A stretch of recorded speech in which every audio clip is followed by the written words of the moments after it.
Hey there, ProChurch Media community, this is Jason again. In this super fun tutorial, we're going to create this fully editable long shadow rig inside of After Effects using only the tools found in After Effects, no third-party plugins required. We're also going to learn how to rig up expression sliders so that you can control most of your effects from one layer to keep things nice and tidy. And finally, we're going to look at how to use new animated textures from ProChurch Media University to make all your projects look awesome. There's going to be tons of great info and lots of great stuff in this tutorial, so let's get right to it. Okay, so let's go ahead and start with a new composition, Command N on the keyboard. I'm going to call it God is Light. I'm going to make it 1080 by 1080, 30 frames a second, 12 seconds long, hit OK. Let's create a new background layer, hit Q on the keyboard to bring up your rectangle tool. And I'm going to create just a nice square here in the background. Doesn't matter what color it is, we're going to be changing it up later. Let's just change this name to background. Okay, so now let's get some text in there. I'm going to be using a font called Gastromond, which you can get from Adobe Fonts. It's a super stylish font that I think works great for tons of projects, and so be sure to check that out if you're a Creative Cloud subscriber because it's super awesome. Okay, so hit Command-T on your keyboard to bring up the text tool. I'm just going to type in God is Light. Again, we're going to be changing up the text color, so don't worry about what it is right now. Just make sure you can see it for right now. I always like to center up the anchor point, so just hold Command and then double click on the pan behind tool. And then we'll go to Align and just line it up there in the center. All right, so let's go ahead and start working on our blur. We're going to duplicate this layer, Command-D on the keyboard, and then pull this down below our original text layer. We need to link this up, so we're going to twirl down both of these text layers here, and then just grab the pick whip for the source text and just pick whip it to that source text above. And now any changes I make here will be reflected below, so it works out perfectly. All right, so now let's add an effect to this bottom layer. Go up to Effect, and then scroll down to Blur and Sharpen and choose CC Vector Blur. We want to change the type to Direction Fading, take the revolutions down to 0 and the map softness down to 0, and as you pull out the amount you can see we're starting to get that nice blur going on there. Okay, so before we go any further, let's go ahead and create a master control layer to link up all of our effects. So Command-Shift-Alt-Y to pull up a new null. I'm going to call this Master Control. Now let's add some expression sliders. So go up to Effect, Expression Controls, Slider Control, and we'll call this Shadow Length. And then we'll go up to Effect, Expression Controls, Angle Control, and we'll call this Shadow Angle. All right, now let's lock this off so it's always here. Then we can come down to our second text layer, twirl it down, twirl down the effects, twirl down CC Vector Blur. We want to link up this amount to that shadow length. You can see it'll go away because it's set to 0, but as we start to drag this out, we get that, length again. And we'll do the same thing for the angle. So just grab Angle Offset, drag it up there, and now we can adjust our angle as well. Okay, so now we need to create some color and gradient ramp controls for this. So let's go back to our master control and add some new sliders and controls. So we'll go to Expression Controls, Color Control. We'll call this one Blur Color. And then we'll go, let's duplicate it, and we'll call this Background Color. So we're going to basically control all the colors in the project via these two expression controllers. And then we'll go up to Effect, Expression Controls, Point Control, and we'll call this Gradient Start, and then duplicate that with Command-D and call this Gradient End. Okay, so let's change our blur color to maybe that orange, and we'll just do the background color as white.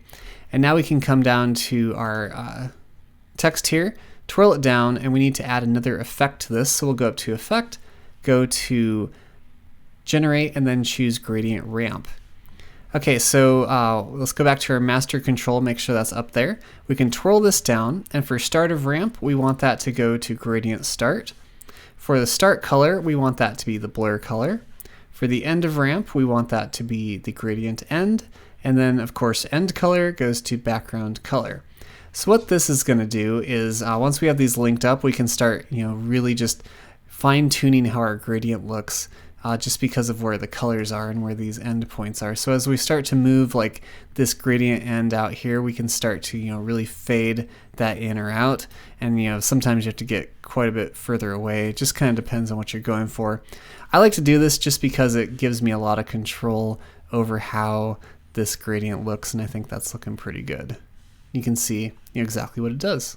Okay, so now we can start to really fine tune our blur. So let's duplicate this text layer here, and basically everything is going to be rigged up exactly like this one is, which is great, but there is going to be a problem. And so let's look at what this looks like. Let's turn off this bottom layer here a second.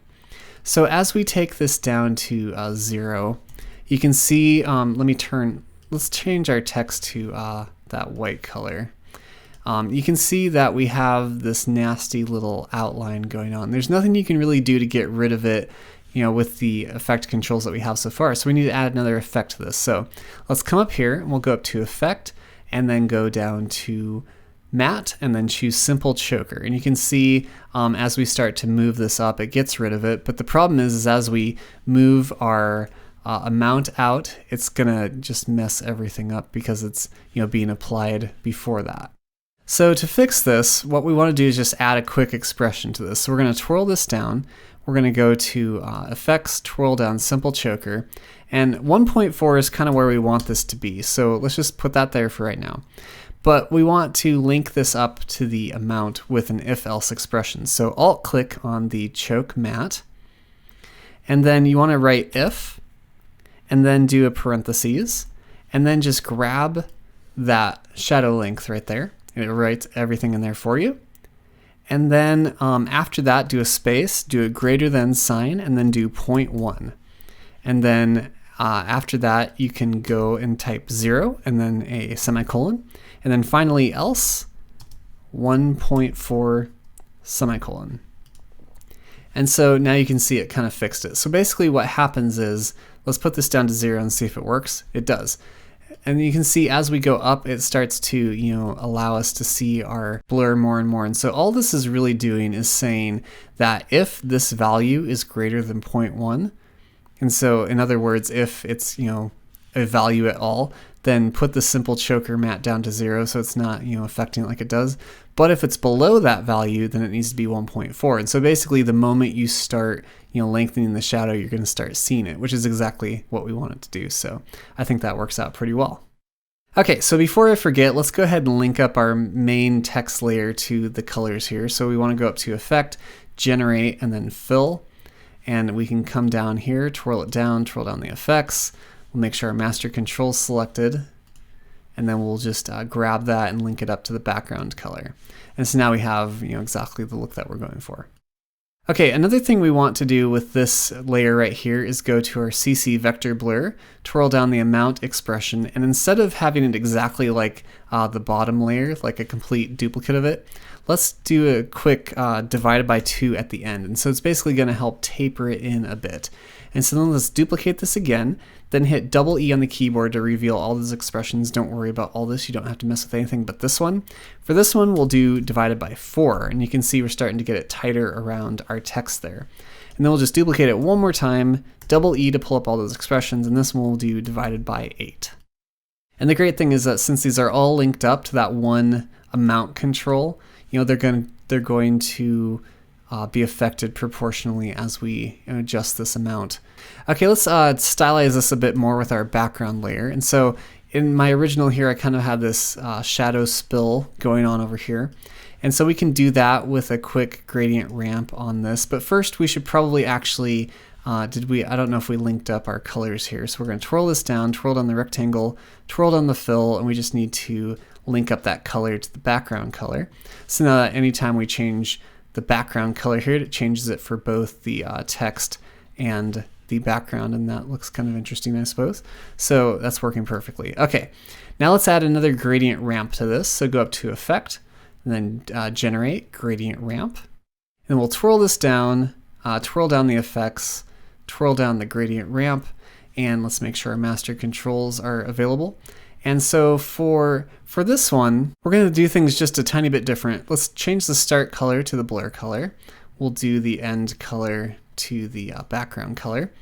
But for the start of ramp, we actually want to change this to the gradient end. And this will become apparent in a moment. So, well, actually, before we do that, let's change this to radial ramp. And so really what I want out of this is kind of how the light kind of makes this, circular portion right here. And so we want and it really depends on where you have these controls, and it doesn't always work exactly as you want. And so we want this start of ramp to really be linked up to the end of ramp on the master control. So just make sure that's selected. And we'll take start of ramp and link it up to the gradient end. And you can see now we're getting that over there. And we'll take the end of ramp and make sure it's linked up to the gradient start. And so now, we're getting that light spill with our shadow.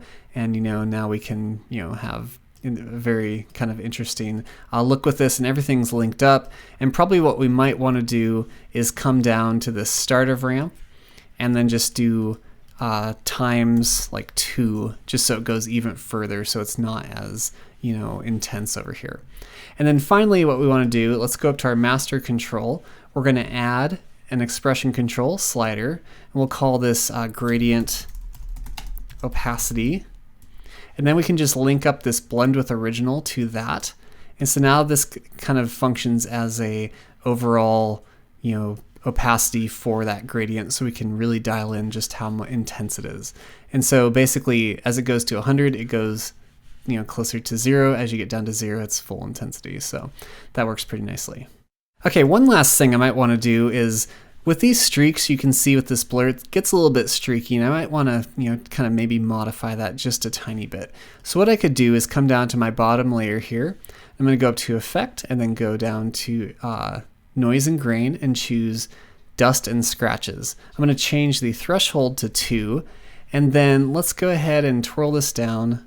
And I'm just going to go to my master control, make sure it's selected, and then add another expression control, slider control. And I'll just call this D streak.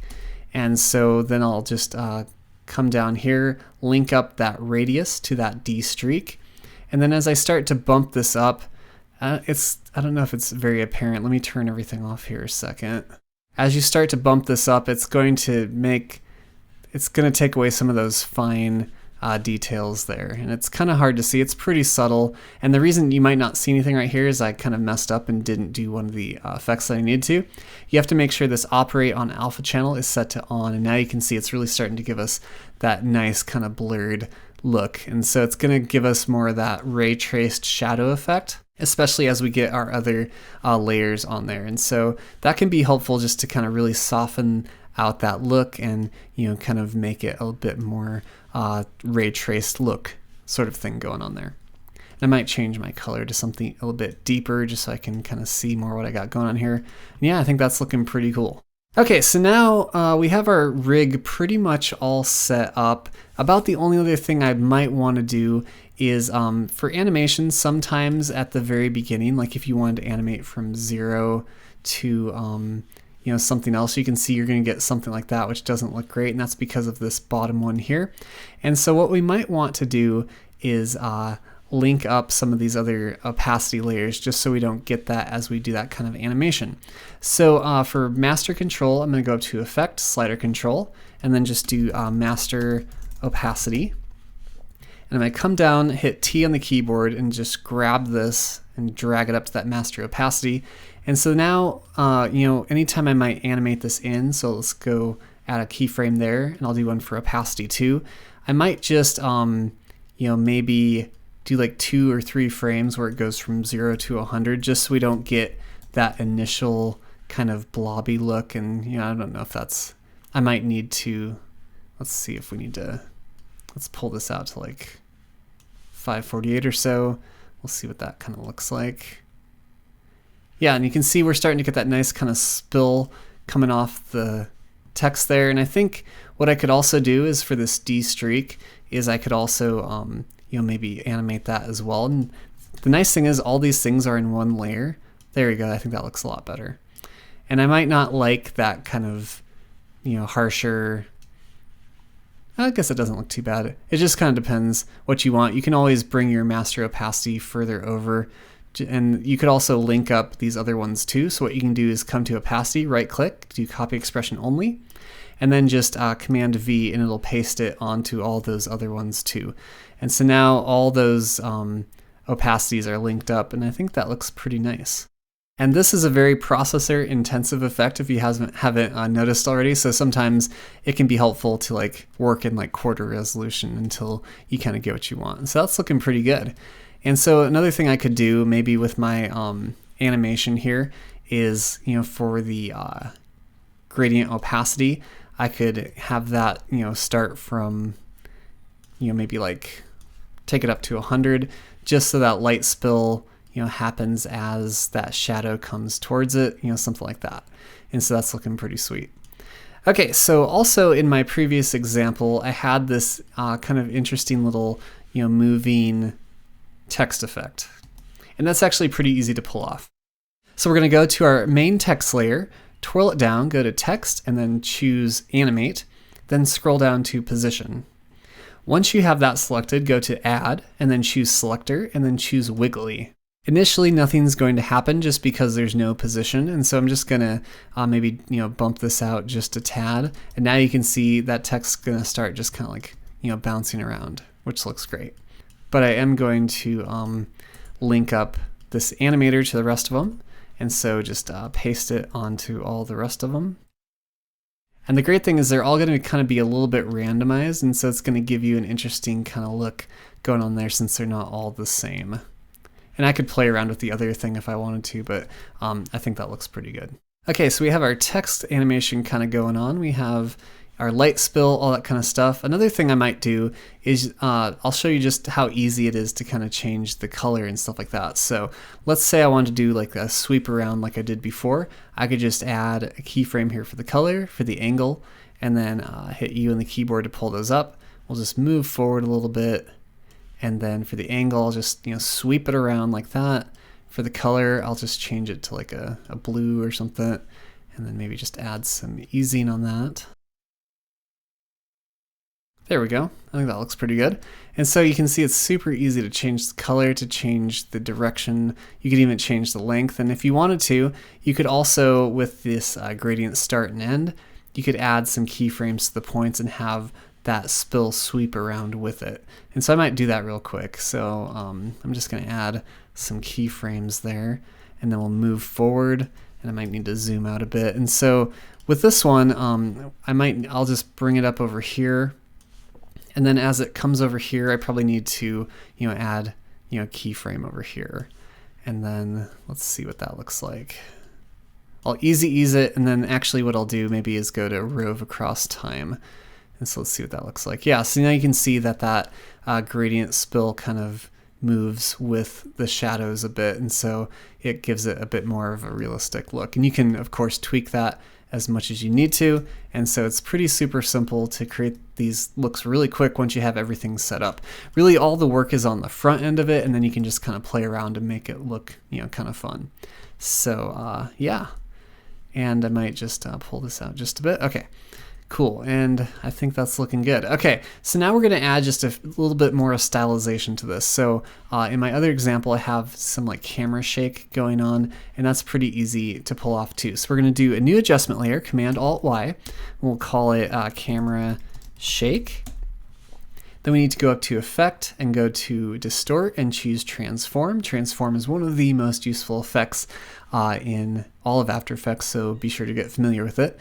We'll go back over to our master control, make sure that's there and selected. We can come down to our camera shake, twirl down effects, twirl down transform, just so it's ready for us. Okay, so we need to add a couple more sliders to this. So we'll go up to Effect, Expression Controls, Slider Control.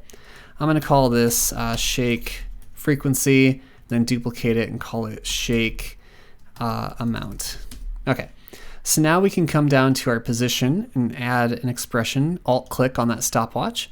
And we're going to do add some variables to this. So the first one is a variable for the frequency, which I'm just going to use F as the variable, and then do equals.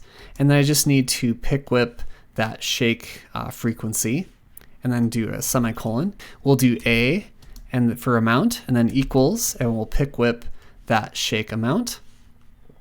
And once again, we'll hit, we need to put a semicolon there, hit enter, and we'll do an effect called posterized time, which is going to give it, kind of a choppy look to it. So posterized time, make sure it has a capital T on it.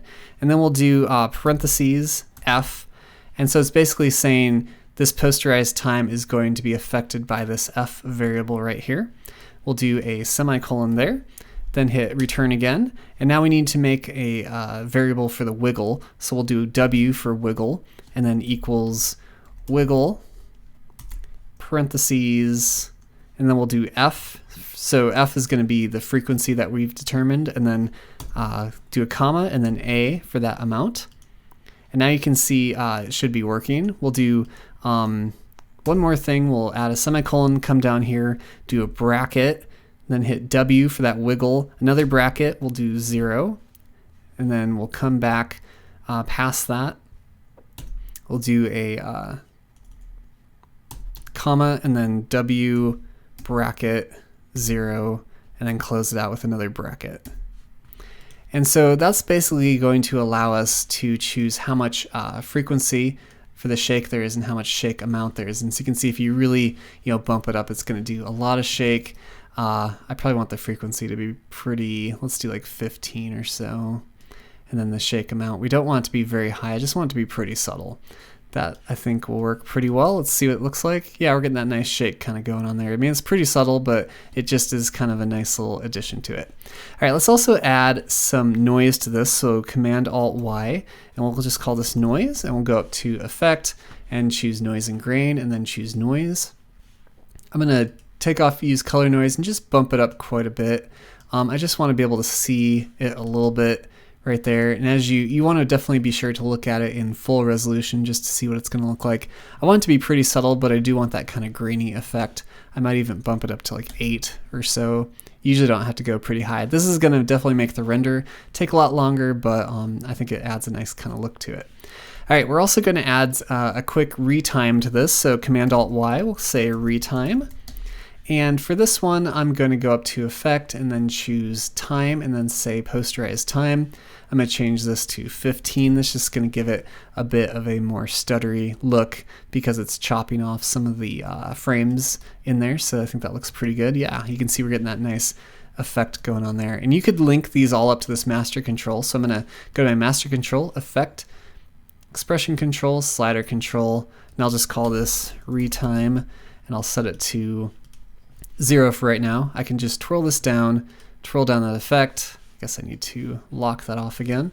And then just take this up to that retime, and then I can just set it to 15, or I can set it to whatever I want. I could even change it as it's going, which is pretty cool.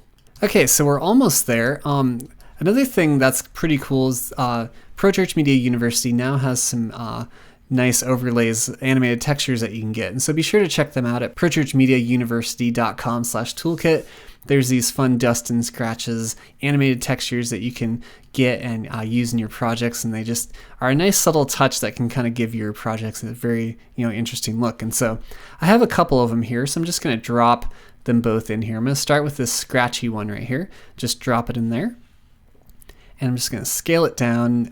It's just basically these scratches here. And so I'm going to put this down below the noise and retime, and I guess also the camera shake.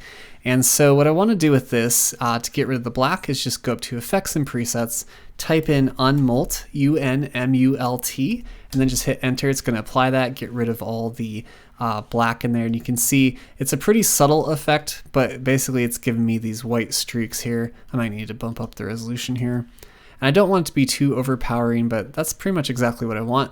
I could even, if I wanted to, go up to Effect and then choose Generate and choose Fill, and then link up this fill to my master control here. So that way I can have the color be exactly what I want. So I can just drag this up to that background color, and now I'll only see those streaks on top of the gradients and on top of the shadow, which I think is pretty cool. All right, I have this other one called Blotchy, which is more of just these, kind of nice little grainy effect going on here. So for that, what I can do is just duplicate this layer, and then I can grab this one, hold alternate while I'm dragging it, and then just drop it right on top of that one. It's going to replace it. It's going to have the expressions all linked up and everything like that. And so that's all I have to do with it. And I have these great animated textures, which are pretty subtle, but I think just add a nice quick look to it. Okay, just to stylize this a bit more, in my previous example, I had this fun gradient ramp. I'm just going to copy and paste that here. And so let's just paste that here. and it's just going to kind of, draw out some of those oranges and stuff like that. And I also had some curves, so I'm just going to drop that in there too. And finally, just to get a bit more visual interest to this, I might change my noise layer here just to linear burn. And yeah, there we're getting some of that nice texture, that nice grainy texture around those shadows. And so I really like that a lot.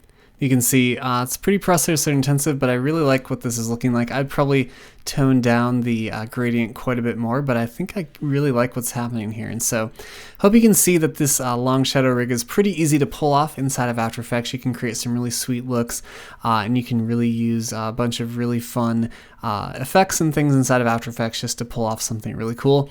Be sure to check out the animated textures from ProChurchMediaUniversity.com and the Dust and Scratches collection. There's 12 different animated textures in there that you can play around with and use in all your projects, and they're just going to give a nice, cool look to basically everything you make. So be sure to check those out, play around with the long shadow rig inside of After Effects, and I will talk to you later.